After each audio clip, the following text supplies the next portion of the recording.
tal? ¿Cómo están todos? ¿Listos para el estudio de la palabra? Abran sus libros, sus Biblias al libro de Éxodo, el libro de Éxodo. Vamos a orar y pedirle al Señor que nos abra el corazón y la mente para escuchar su voz. Padre Celestial, te damos gracias por la oportunidad nuevamente de congregarnos. Esta reunión unida, juntos, es donde tú envías bendición y vida eterna. Por lo tanto, Señor, abrimos nuestro corazón para escuchar la voz tuya, lo que tú tengas que decirnos y lo que tú tengas que hacer en nuestra vida. En el nombre de Jesús. Amén. Amén. Déjenme nada más empezar con el Primera de Corintios, capítulo 10, versículo 11, y anótenlo en sus hojas. Primera de Corintios 10, 11 dice: todo eso les sucedió para servir de ejemplo. El Antiguo Testamento para nosotros viene siendo ejemplos de principios importantes y básicos que Dios tiene para nuestra vida. Entonces, en el Antiguo Testamento tú ves muchas cosas que son tipos. Se llaman, el estudio de tipos es tipología. El estudio de las comparaciones de cosas del Antiguo Testamento que ahora en el Nuevo Testamento se integran como principios básicos espirituales. Entonces son ejemplos, y Corintios nos los prueba. Dice: y quedó escrito para advertencia nuestra. Entonces no solo es ejemplo, pero también son advertencias para que nosotros podamos tomar los pasos adecuados. Pues a nosotros nos ha llegado el fin de los tiempos. El fin de los tiempos es el término de cuando Jesús llega y establece ahora sí sus parámetros, y dentro de esos parámetros ahora nosotros podemos vivir una vida conforme a la voluntad de Dios. Entonces el Antiguo Testamento nos sirve, no es solo historia, no es solo unos datos. Algunos también lo toman tan literal que también quieren estar vistiendo del color y las formas y todo eso.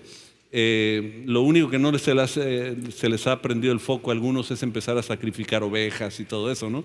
Pero muchos quieren hacerlo todo como el Antiguo Testamento, pero esos son ejemplos y advertencias, porque a nosotros nos ha llegado el fin de los tiempos. El fin de los tiempos empezó cuando Jesús viene, muere y resucita.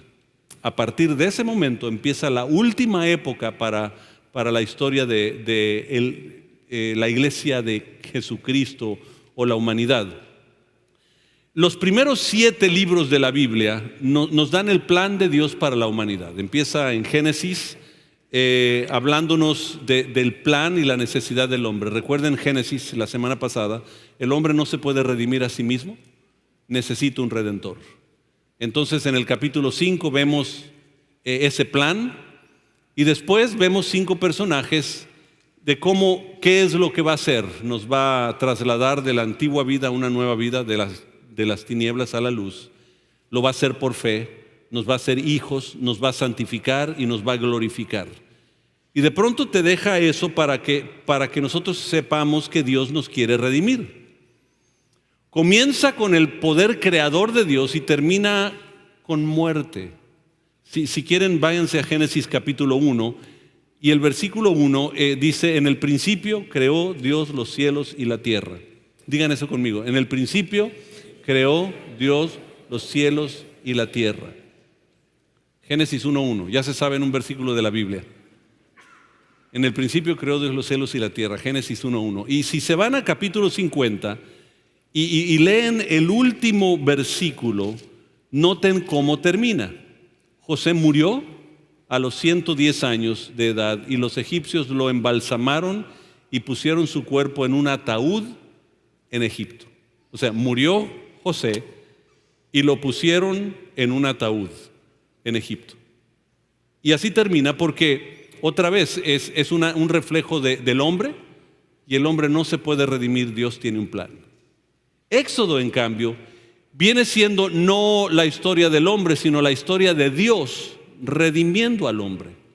Ahora todo lo que nos dijo desde el capítulo 5 en adelante hasta el 50 en Génesis, ahora lo viene a reiterar en el libro de Éxodo. Yo creo que el pasaje clave, si ustedes quieren anotar en sus hojas, anoten Éxodo 19:6. Éxodo 19:6. Y si tienes tu Biblia, abre tu Biblia y subráyalo, porque creo que este es el pasaje clave e importante para todos nosotros. Dice: ustedes serán mi reino de sacerdotes, mi nación santa. Este es el mensaje que debes transmitir a los hijos de Israel. Nos los vuelve a repetir el Nuevo Testamento 2 veces. Ustedes son nación santa, pueblo adquirido por Dios, para que podamos anunciar las virtudes de aquel que nos llamó de las tinieblas a su luz admirable. Nos vuelve a reiterar, porque el anhelo de Dios es que nosotros tengamos una relación personal con Dios, o sea, con Él. El anhelo de Dios es que podamos tener una relación personal y profunda con Dios. Entonces aquí empieza el libro de Éxodo. Éxodo es una historia muy interesante. Lo primero que vamos a ver es, cuando Dios quiere cambiar algo, no comienza con una batalla. El hombre, la humanidad, cuando quiere cambiar algo, empieza guerra. Vamos a invadir Afganistán, o vamos a invadir a Ucrania, o vamos a hacer lo que sea. El hombre empieza con guerra, pero Dios, anótalo en tus hojas, empieza con un bebé. El inicio de vida en Dios empieza con un bebé. En el pesebre, de pronto se oye el llanto de un bebé, y es Dios mismo encarnando, viniendo, habitando entre nosotros para dar su vida y redimirnos a nosotros del pecado. Hace lo mismo en el libro de Éxodo. Déjenme darles un poquito de la historia. La historia es así. El pueblo de Israel había caído en esclavitud. No fue esclavitud hasta el final. Previo a eso, y de hecho no era ni pueblo, previo a eso, antes de eso se llamaba nada más una familia, era la familia de Israel o de Jacob. Y la familia, cuando llega a Egipto, José, que era uno de los menores, ustedes recuerdan la historia del saco de muchos colores y todo eso, pero está en Egipto ahora como el administrador de Hacienda en Egipto. Él maneja las finanzas del reino, y de pronto llega el pueblo, sus hermanos los perdonan. Ustedes conocen la historia. Dios preparó este tiempo, me preparó para esto y me ha traído a esto. Y de pronto los deja vivir ahí, y la familia empezó a crecer, y creció, y creció, y siguió creciendo. Entonces de pronto un día dice que nace, ahora sí es puesto un faraón que no conoció las obras de José y todo lo que había hecho. Entonces dice: oye, ¿y toda esta gente quién es? Pues son los descendientes de Israel. Y pues, oye, son muchos, o sea, van a dominarnos a nosotros. Entonces, ¿qué vamos a hacer? Bueno, vamos a tomarlos por esclavos. Y ahí empieza la esclavitud. Al final de todos los 400 años es donde empieza la esclavitud. Y empezaron a poner sobre ellos trabajo pesado. Entonces cada vez los oprimían más. Y curiosamente el último versículo, o uno de los últimos versículos del capítulo 1 dice: entre más los oprimían, más se multiplicaban. Porque curiosamente, cuando el mundo, la semana pasada estábamos hablando de cómo por ejemplo Napoleón pensaba que iba a frenar el crecimiento de la Biblia y todo eso, pero lo que pasó es que se creció más porque no conoce el poder del Espíritu Santo. Y dice que entre más los oprimías, más se multiplicaban. Porque curiosamente Dios trabaja en nosotros a través de los momentos difíciles. Hay cosas difíciles que vas a pasar. Entonces se va convirtiendo en una esclavitud. Van creciendo y siguen creciendo. Entonces dice: ¿cómo los paro? Siguen creciendo. Y parecen mexicanos, tienen muchos hijos ¿Y qué hacemos? Entonces dice: ya sé qué hacer, vamos a matar a todos los niños. Aquí es donde siento que Dios tiene un sentido del humor impresionante. Yo me imagino, yo siempre me imagino cosas así, escenas como una película, Dios sentado en su trono, mirándonos a nosotros y nada más haciendo así. Tiene un sentido del humor impresionante porque manda matar Faraón a todos los niños y la mamá de Moisés hace como lo que cualquier otra madre haría, tratar de salvar a su hijo. Entonces hace una canastita, lo cubre de brea, lo pone en el río sagrado para ellos, y de pronto la hija de Faraón está bañándose y va encontrando al bebé. Y dice, oye, qué bonito. A cualquier mujer, una de las cosas que la rompe en pedazos son los bebés. Cómo se mueven sus gestos, sus lágrimas, sus llantos. Entonces imagínense en la canastita un bebé llorando. Quiebra el corazón de esta mujer y ella toma el bebé y corre con papá y le dice, papá Far, le dice Far porque era faraón, no, papá Far, mira el bebé, me lo encontré, déjame quedarlo, o sea, me quiero quedar con este bebé.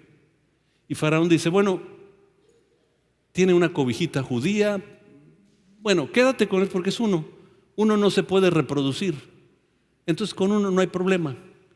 Dice, pero tú no lo vas a poder cuidar, entonces vamos a buscar a alguna mujer que la puede cuidar. Y van y encuentran a la mamá de Moisés. Y ella viene y toda su vida la que cuidó a Moisés fue su misma mamá. Y le enseñó la manera de pensar del judío, la manera, bueno, no era el pueblo judío todavía, pero la manera de pensar del pueblo de Israel, de la gente, el Dios que ellos conocían. Le enseña todo eso y está aprendiendo en Egipto todo lo demás, porque hay dos culturas en él, la cultura de Egipto y la cultura de Israel.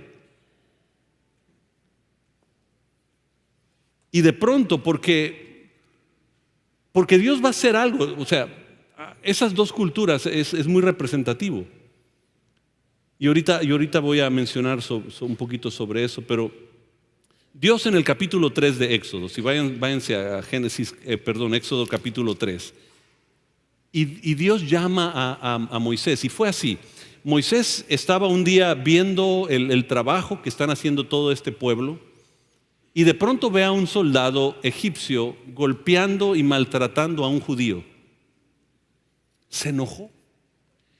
Una de las cosas que tenía Moisés es que tenía poco control de sus emociones, de su carácter, de su personalidad, y era explosivo. Y explotó. ¡Pum! Y va y agarra al otro y lo sacude, lo golpea y termina matándolo. Y dice, híjole, maté a uno de los míos. Entonces va, agarra y lo entierra para que nadie se dé cuenta. Cuando nadie se estaba dando cuenta, lo entierra. Y al rato está parado Moisés y de pronto la gente llegaba y decía, a ver, ¿me vas a matar a mí también como mataste al otro y lo enterraste? Dice, se dieron cuenta. Y entonces antes que se diera cuenta papá Far de que él había hecho eso, salió corriendo al desierto. Entonces sale corriendo y empieza a vivir en el desierto, empieza a cuidar animales y ovejas y todo eso. Y un día en las montañas que estaba mirando, me imagino, tratando de conseguir más animales o lo que sea, no sabemos, pero de pronto ve una zarza que está ardiendo en fuego, pero no se consume. Y lo intrigó y se va acercando a la zarza, porque pues yo quisiera saber si algo así está pasando, pues ¿por qué? O sea, ¿dónde está el huequito donde está saliendo el gas que está haciendo la llama? Quiero saber qué tipo de material es esa zarza porque no se consume. Y él se empieza a acercar y de pronto escucha estas palabras. Moisés, para entrar a este lugar necesitas quitarte tus zapatos, tus calcadas. Necesitas quitarte las sandalias que tienes en tus pies, porque el lugar que estás pisando es santo. Muy importante. Esa palabra es muy importante, porque santidad no tiene que ver cómo te comportas, tiene que ver con su presencia. Nosotros siempre pensamos, no te estás portando en santidad. Bueno, entonces, ¿qué es santidad para ti? Porque si es portarte bien, yo conozco muchos impíos que se portan como santos. No mienten, no roban, cuidan a la gente, piensan en el prójimo, hacen todo, entonces son santos. Y tú dices, no, no son santos. ¿Por qué? La santidad únicamente tiene que ver con su presencia. Entonces le dice, quítate las sandalias de tus pies porque el lugar que pisas es santo. Porque el esclavo en aquel tiempo caminaba siempre descalzo.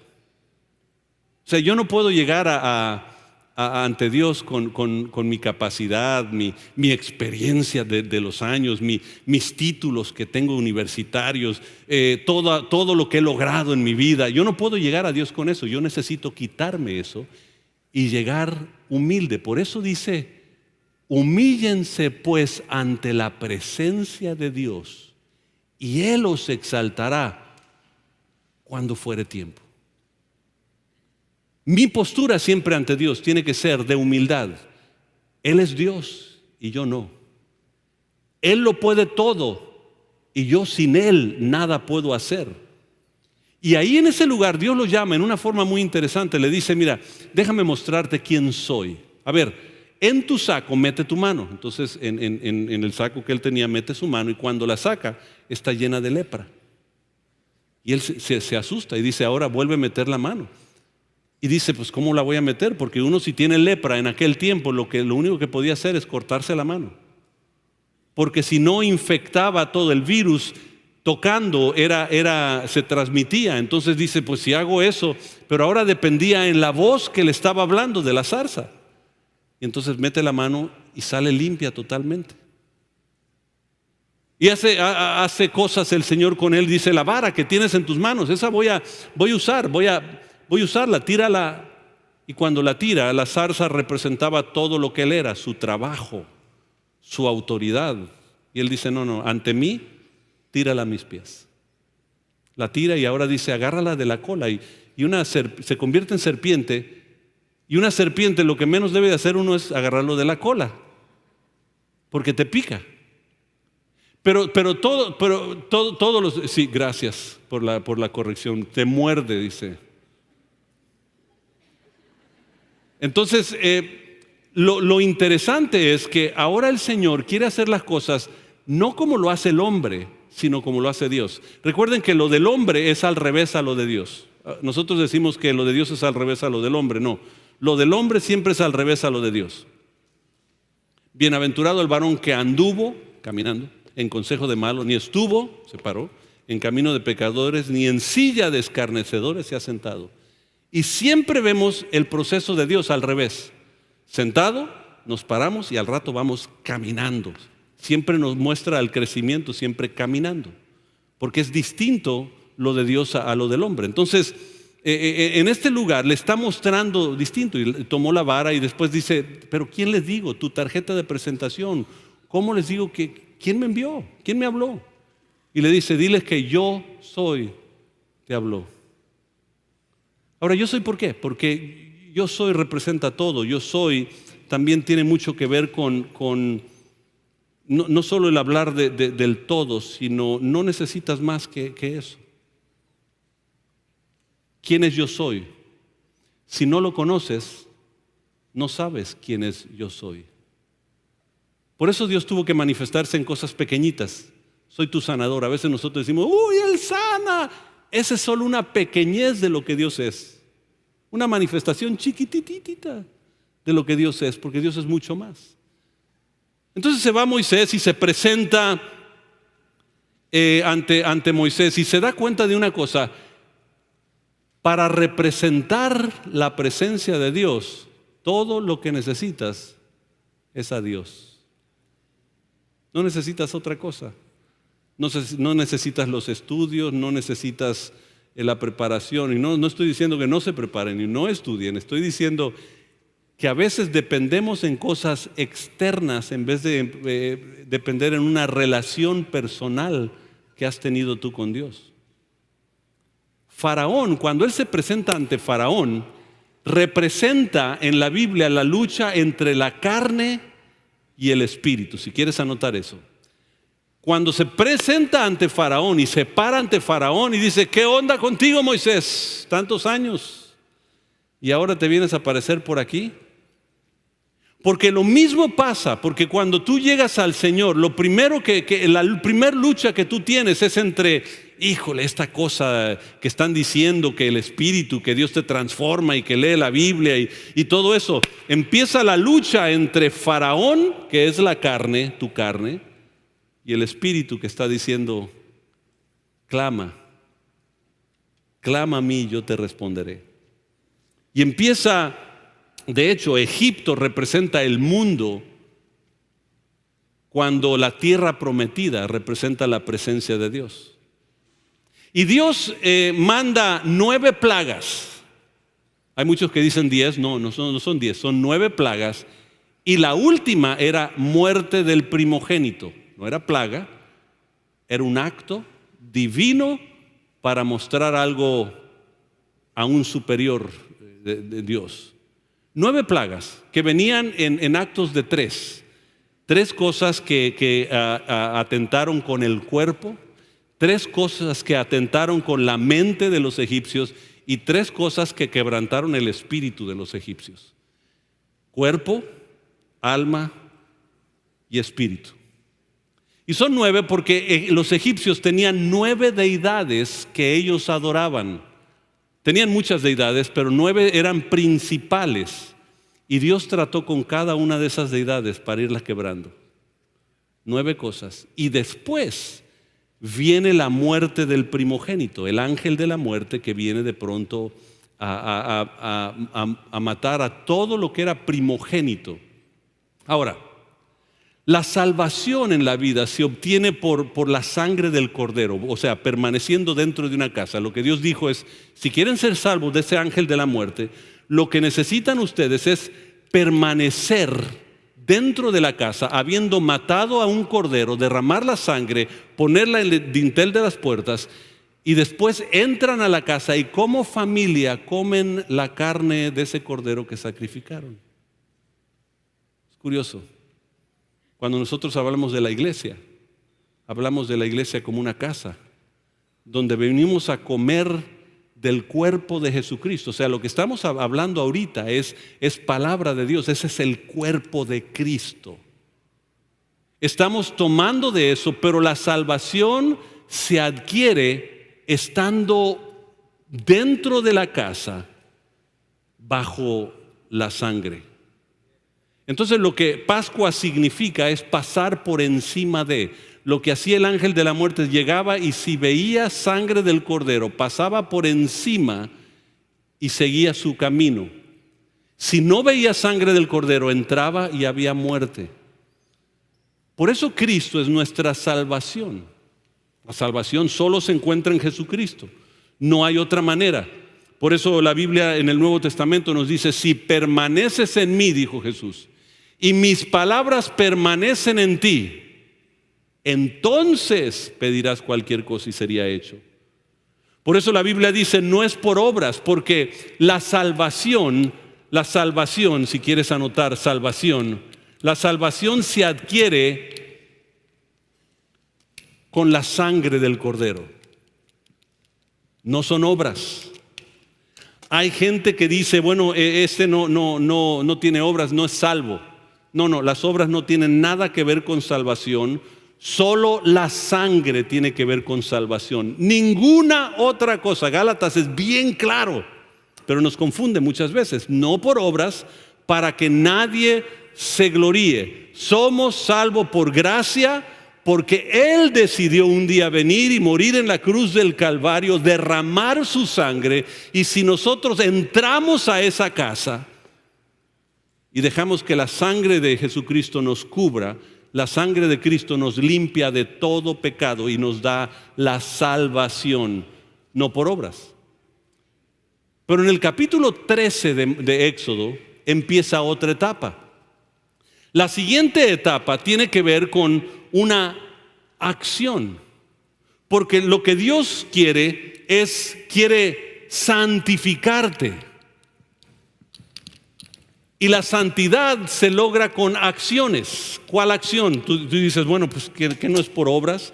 No, lo que pasa es que, miren, Israel era gente, nada más una familia, un grupito, antes de salir de Egipto. Pero llegó el momento, después de que pasa el ángel de la muerte, donde Dios le dice a Moisés: dile al pueblo que marche, es tiempo de salir. Hay mucha gente que un día recibió a Jesucristo, la salvación aquí está, pero nunca ha crecido en el Señor. Y tú dices: es que no hay nada, no hay palabra, no hay nada. No, tú nunca has crecido porque decidiste quedarte en Egipto y no salir de Egipto. Por eso muchas veces nos perdemos las bendiciones de Dios. Primera de Corintios 10:2 dice: todos ellos fueron bautizados en la nube y en el mar para unirse con Moisés. Pónganle esto: para ser parte de esta nación se requieren acciones. Acciones. ¿Cuál es la acción? Tú, cuando llegas a Cristo, necesitas decidir empezar a lavarte en su palabra. Por eso el bautismo en agua es tan importante. Aquellos que no se han bautizado en agua, es importante porque es uno de los actos que dice: bueno, yo no quiero quedar donde mismo siempre. Porque si te quedas en Egipto nada más aceptando la salvación, cubierta cubierta tu vida por la sangre de Jesucristo, y tú dices: eso es todo, lo que pasa es que te conviertes en un religioso y nunca haces nada más. ¿Qué hace mucha gente? Todos los domingos va a estar en misa, va a estar en su reunión, va a estar en su agrupación, y es todo lo que van a hacer toda su vida. Nunca van a hacer más. Muchos de ellos siguen robando, siguen mintiendo, siguen matando, siguen haciendo cosas, pero el domingo se van a ir a presentar para decir: aquí estoy, porque esta es mi religión. Porque si nunca tomas acción, no puede haber transformación. Esto es lo que habla en santidad, es transformación. Anota esto: la presencia de Dios desciende solo cuando decido cruzar el mar rojo. Noten, la presencia de Dios no descendió en Egipto. La presencia de Dios descendió en el Sinaí y de ahí habló. ¿Podía haber descendido en Egipto? Sí, pero Dios anhela que tú, cuando seas cubierto por la sangre, decidas decir: decido yo crecer, tomar un curso, meterme a Logos, meterme a Inste, ir a un grupo de hogar, hacer cosas para crecer. Pero no crecemos y por eso seguimos comportándonos como el mundo.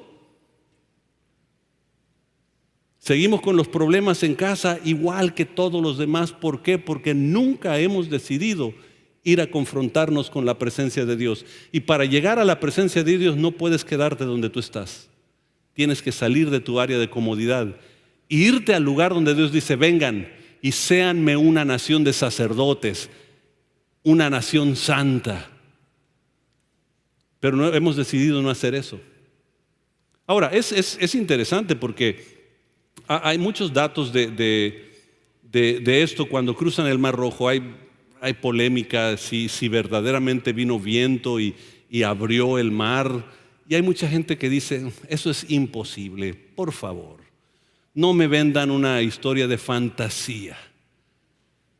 La realidad es que sí hay un dato científico que hay una región del Mar Rojo que cruza de punta a punta, y en temporadas del año la marea va bajándose y queda solo de 2 a 3 centímetros de profundidad. La Biblia dice que cruzaron en seco, entonces contradice un poquito la Biblia, pero vamos a tomarlo en cuenta. Yo digo, bueno, si vino viento y los separó y pudieron cruzar en seco, ¡qué milagrazo!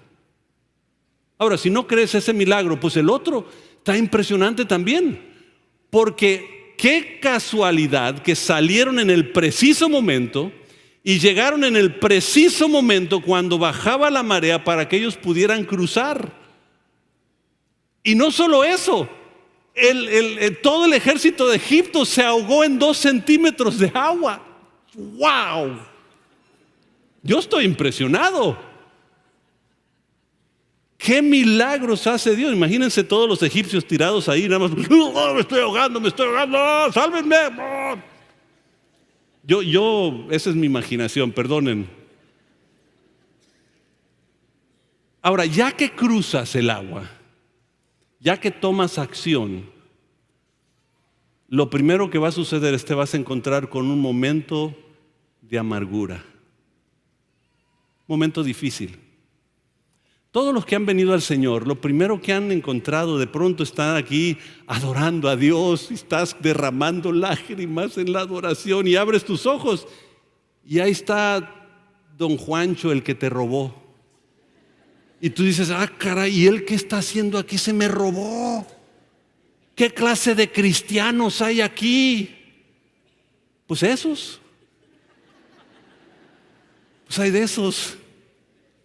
Este es un hospital de enfermos. Aquí no hay una persona que ha sido perfecta, aquí. ¿O habrá alguien que ha sido perfecto aparte de mí? ¿Por qué se ríen? ¿Qué pasó?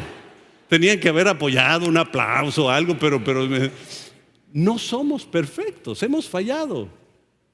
Nada más para probarlo, ¿cuántos de ustedes han hablado en algún momento mal de una persona?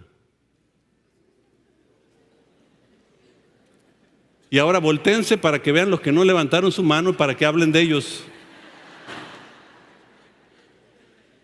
O sea, lo primero que haces cuando ya empiezas a crecer en el Señor, alguien te va a decir algo, alguien va a hacer algo, vas a encontrar a alguien, algo va a pasar para pasar un momento amargo. Fíjense, ellos llegaron, el pueblo de Israel llegaron a un lugar que se llamaba Mara, se llama amargura, aguas, y trataron de beber, tenían sed, el agua del mar no se puede tomar, entonces llegaron a agua y estaba amarga.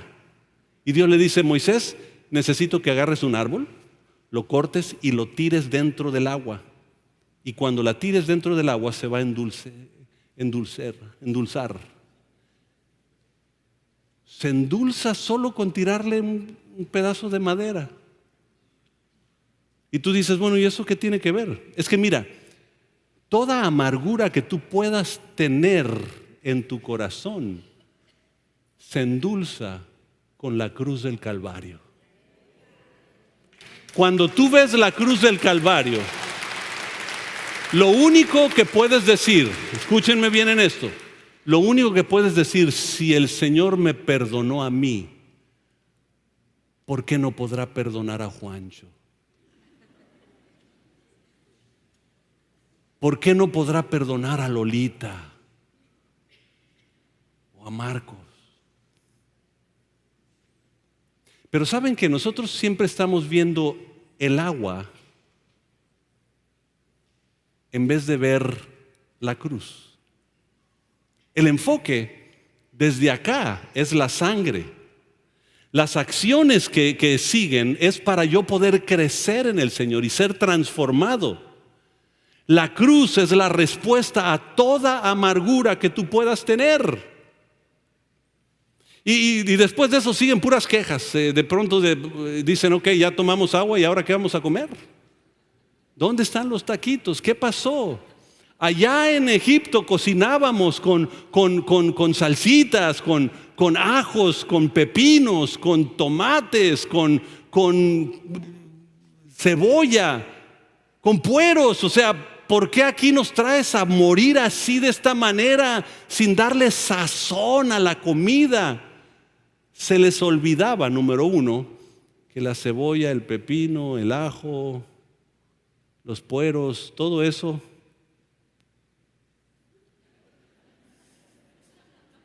algunos saben lo que estoy diciendo, hincha el estómago.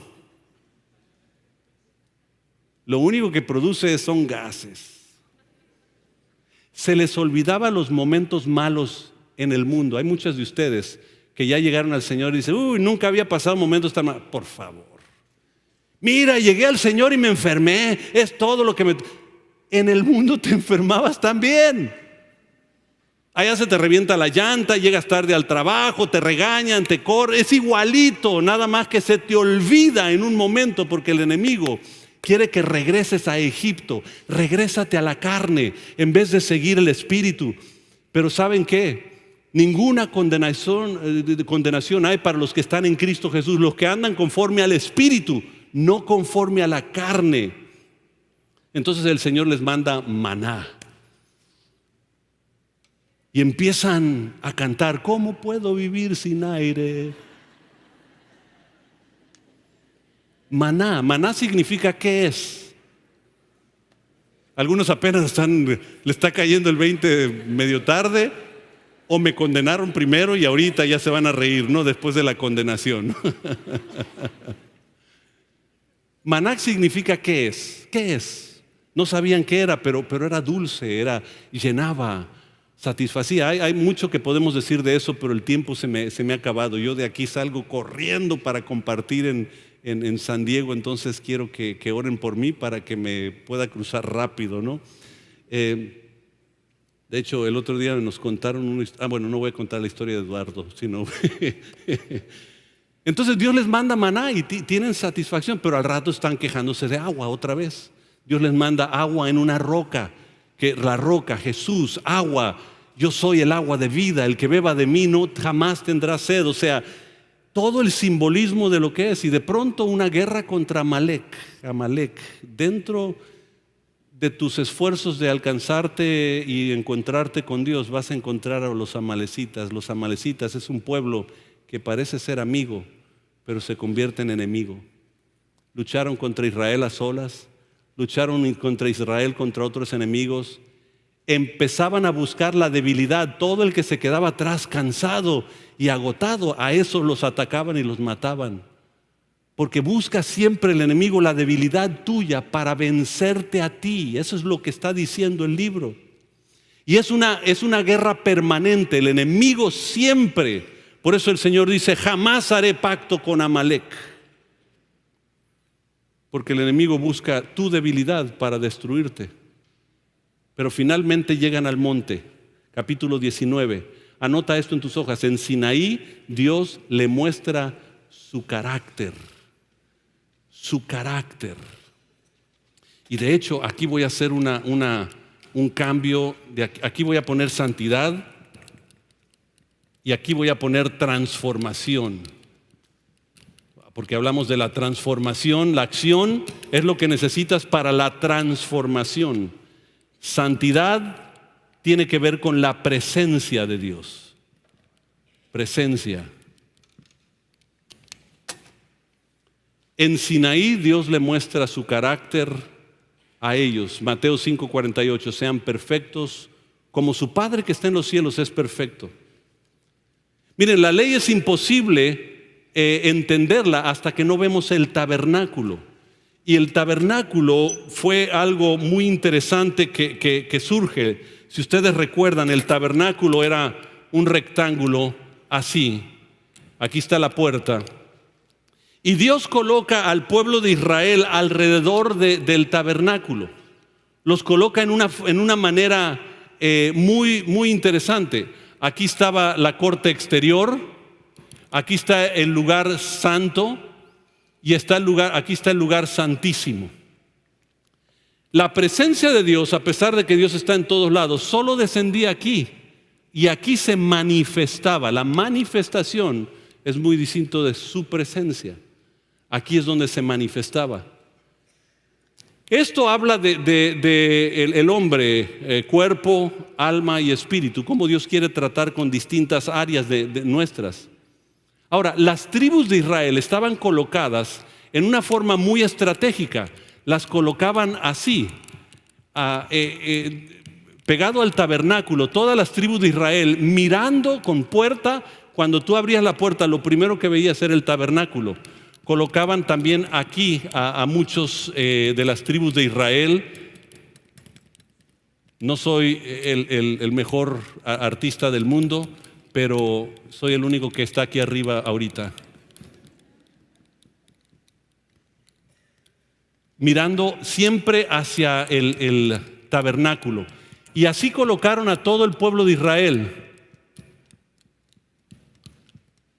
Entonces, cuando tú veías de lejos el tabernáculo, lo que tú veías es la cruz del Calvario.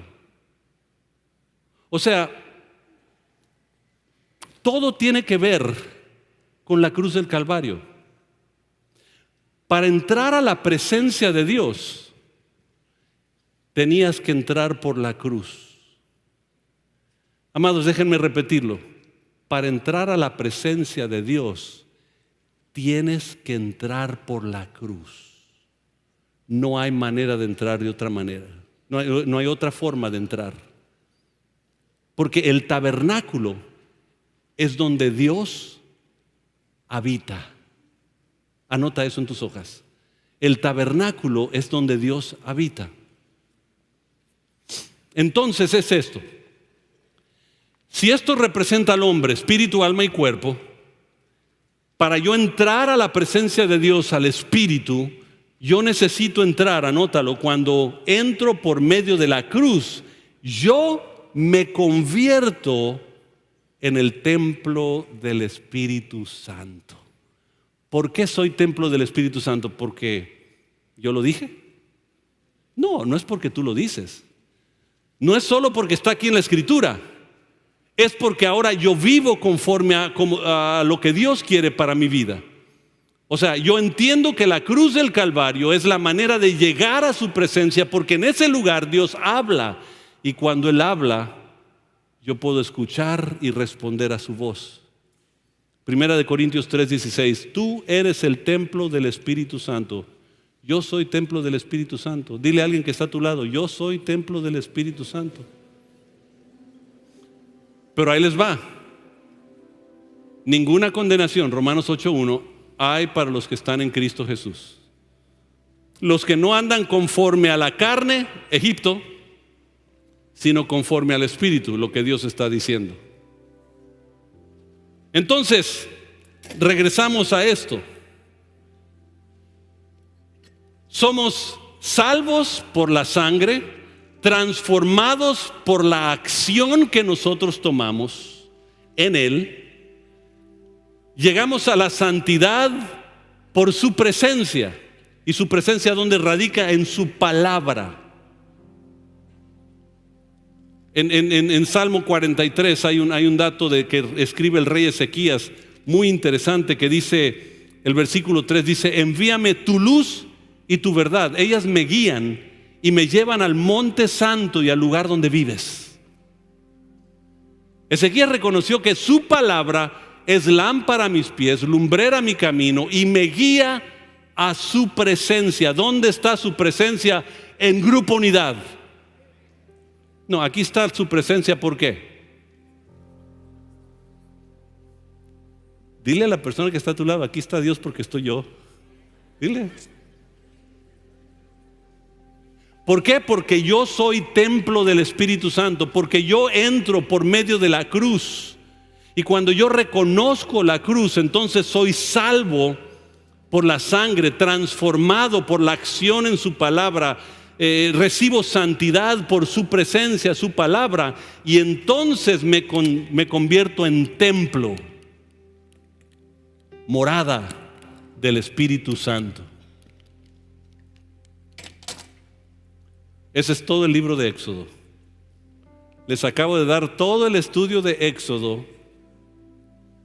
Hasta yo estoy fascinado. Miren,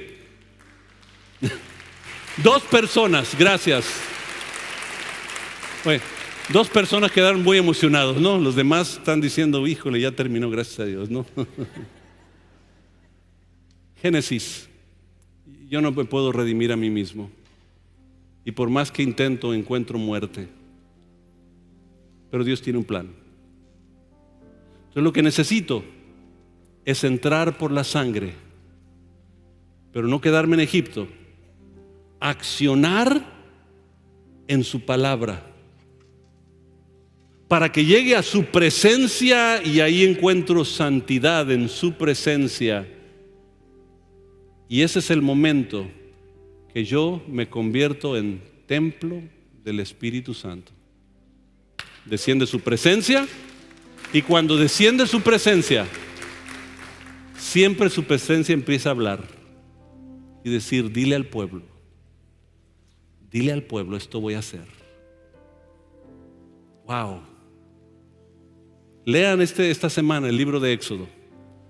Van a quedar fascinados con las historias y entiendan que son historias que sirven para nosotros como ejemplo. ¿Y qué más? Advertencia. Digan advertencia. Para crecer. Señor Jesús, gracias por tu palabra. Qué hermosa es tu palabra. No hay casualidad en la Biblia. De hecho, todos los libros, desde Génesis hasta Apocalipsis, son una historia que cada libro te prepara para el siguiente. Génesis nos preparó para Éxodo, pero hoy, Señor, en Éxodo nos ha preparado, nos ha dado la plataforma base en ese templo que somos de tu Espíritu Santo, la base para entrar a Levíticos. Te damos gracias por tu palabra.